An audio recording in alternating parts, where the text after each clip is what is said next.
পুষ্পমেলায় যে চন্দ্রমল্লিকা গাছগুলো থাকে, যেগুলোতে হাজারেরও বেশি ফুল ফুটে থাকে এবং গাছগুলো সুন্দর একটা গোল শেপে থাকে, সেই গাছগুলো কীভাবে করা হয়।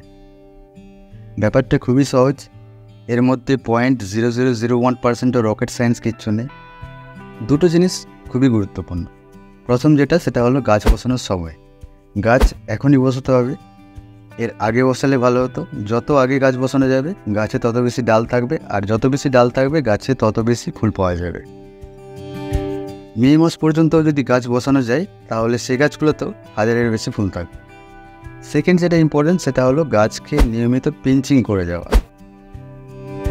ডালের ডোগাগুলোকে কেটে গাছকে ঝোপালো বানিয়ে যাওয়া আর গাছকে সুন্দর একটা শেপে রাখা। এই দুটো জিনিস হলো গুরুত্বপূর্ণ। এই চারা গাছগুলোকে টবে বসানো থেকে শুরু করে গাছগুলোতে ফুল পাওয়া পর্যন্ত প্রতিদিন গাছগুলোর আমি পরিচর্যা কীভাবে করছি, প্রতি সপ্তাহে একটা করে ভিডিও আমি আপলোড করতে থাকবো। গাছগুলো আমি কিছু গাছ বসাবো মাটিতে, কিছু গাছ ঘেঁষে এবং কিছু গাছ কোকোপিটে।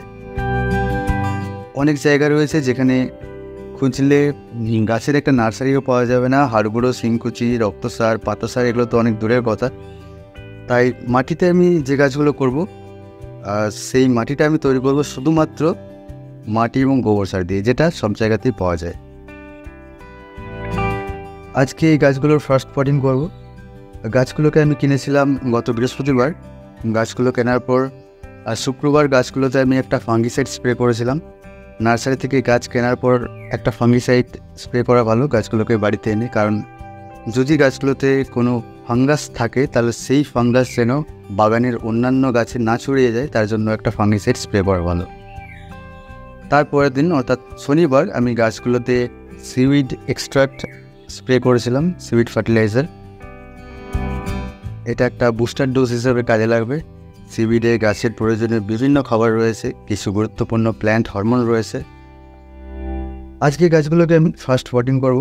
আমি একটা করে গাছ বসিয়ে দেখাবো, একটা মাটিতে বসাবো, একটা ঘেঁষে আর একটা কোকোপিটে। আমি 3 ভাগ নিয়েছি মাটি, 1 ভাগ নিয়েছি গোবর সার।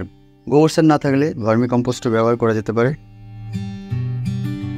আমি যে টব নিয়েছি সেগুলো 4 ইঞ্চি সাইজের টব আর মাটির টব। অনেকগুলো গাছ রয়েছে, এতগুলো মাটির টব এই সাইজের আমার কাছে নেই। কিছু আমি প্লাস্টিকের টবও ব্যবহার করব, তবে এই সময় মাটির টব ব্যবহার করা সবচেয়ে ভালো। এইভাবে এখন আমি গাছটাকে টবে বসিয়ে দেব। ঘেঁষে গাছ বসানোর জন্য আমি যে গ্যাস ব্যবহার করব সেটা শুধুমাত্র গ্যাসের সাথে কোনো কিছু মেশাবো না। টেম্পারেচারে অনেক এখন হাই, তাই গাছটাকে আমি বেয়ারুটও করবো না, একটু মাটি থাকলে কিছু অসুবিধা হবে না। এইভাবে আমি গাছটাকে বসিয়ে দেব। কোকোপিটে যে গাছগুলো আমি করব তার জন্য শুধু কোকোপিট ব্যবহার করব, কোকোপিটের সাথে কোনো কিছু মেশাবো না। কোকোপিটের ক্ষেত্রেও আমি গাছটাকে বেয়ারুট করবো না। এখন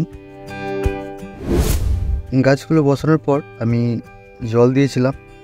আরও একটা জিনিস গাছগুলোতে দেবো আমি, সেটা হলো একটা খাবার এবং হিউমিক অ্যাসিড। খাবারের জন্য আমি যেটা ব্যবহার করবো সেটা হলো সিউইড এক্সট্রাক্ট। এই সিউইড এক্সট্রাক্ট 2 ml 1 লিটার জলের সাথে মিশিয়ে এবং তার সাথে 1 গ্রাম হিউমিক অ্যাসিড পাউডার ওই একই জলের সাথে মিশিয়ে গাছগুলোতে আমি দিয়ে দেবো।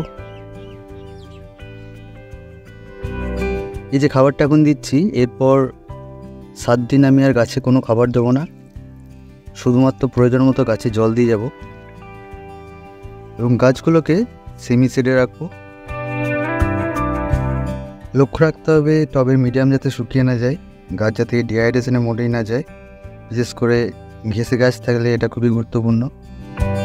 এই গাছগুলোর আপডেট আমি প্রতি রবিবার আপলোড করব। চন্দ্রমল্লিকা নিয়ে আজকে এই পর্যন্তই, আবার দেখা হবে নেক্সট ভিডিওতে।